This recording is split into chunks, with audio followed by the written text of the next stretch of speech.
वंदे मातरम वंदे मातरम बोलो बोलो भारत माता की बोलो बोलो भारत माता की बोलो बोलो भारत माता की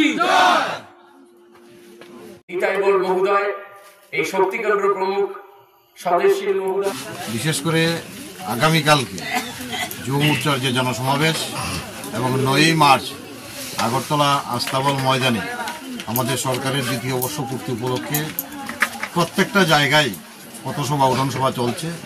তারই অঙ্গ হিসাবে কল্যাণপুর বিধানসভার 22 নং বুথে শ্রদ্ধেয় হরেকৃষ্ণ দাসের বাসভবনে আমাদের উঠানসভা হয়।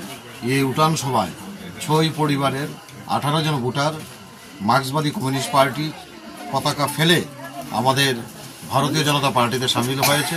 ওনাদেরকে আমি ধন্যবাদ জানাই। বিশেষ করে আমাদের বর্ষিয়ান অভিভাবক বলবো এবং দীর্ঘদিন কাজ করেছেন কমিউনিস্ট পার্টির হরেকৃষ্ণদা সহ যারাই আমাদের দলে আমার সাথে সামিল হয়েছে তাদেরকে স্বাগত জানাই এবং আমি বিশ্বাস করি আগামী দিন ওনাদের সলা পরামর্শেই আমাদের এই বুথ এবং বিধানসভা শক্তিশালী হবে এবং শুধু এটা আজকেই না, প্রত্যেক দিন সেটা চলছে। আমার বিশ্বাস আগামী দিন যেভাবে জনবর্ধিত হয়েছে কমিউনিস্ট পার্টি, আগামী 28 আস্তে আস্তে তাদের জামানত ধরে রাখতে পারবে আমি বিশ্বাস করি। আগামী দিন এই বিশ্বাস এই এলাকার জনগণের প্রতি আমার আস্থা রয়েছে।